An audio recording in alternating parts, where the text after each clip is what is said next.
বাংলাদেশে সংখ্যালঘু সম্প্রদায়ের উপর সহিংসতা, হামলা ও নিরাপত্তাহীনতা নিয়ে প্রকাশিত হয়েছে এক উদ্বেগজনক মানবাধিকার প্রতিবেদন।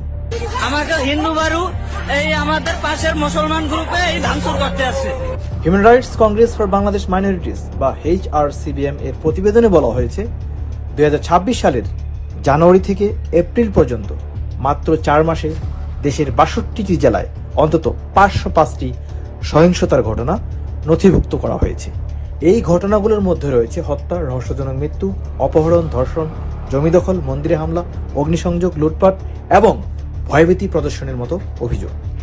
প্রতিবেদন অনুযায়ী সবচেয়ে বেশি ঘটনা ঘটেছে চট্টগ্রাম বিভাগে, এরপর রয়েছে ঢাকা, খুলনা ও রংপুর বিভাগ।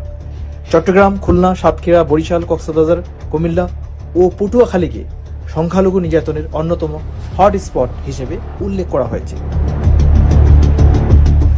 প্রতিবেদনের একটি বড় অংশ জুড়ে রয়েছে মন্দির ও ধর্মীয় প্রতিষ্ঠানে হামলার বিবরণ।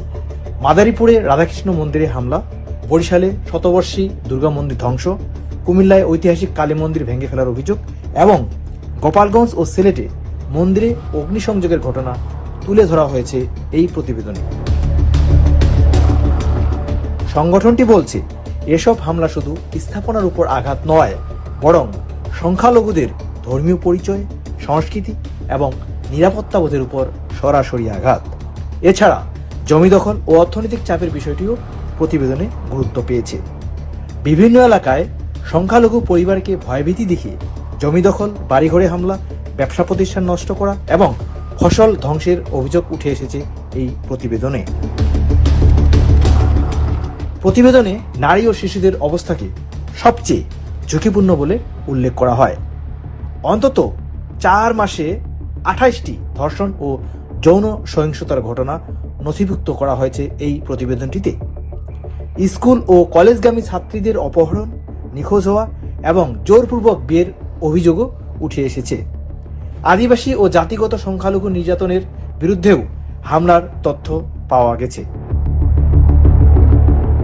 বিশেষ করে পার্বত্য চট্টগ্রাম অঞ্চলে চাকমা, ত্রিপুরা ও মোরো সম্প্রদায়ের উপর হামলা, ভয়ভীতি এবং জমি সংক্রান্ত বিরোধের অভিযোগ উঠে এসেছে প্রতিবেদনে।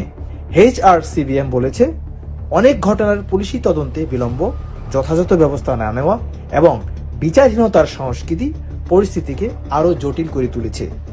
ভুক্তভোগীদের অনেকেই মামলা চালিয়ে যেতে ভয়ভীতি ও চাপের মুখে পড়েছেন বলেও উল্লেখ করা হয়। প্রতিবেদনটি আরও বলেছে, সংখ্যালঘুদের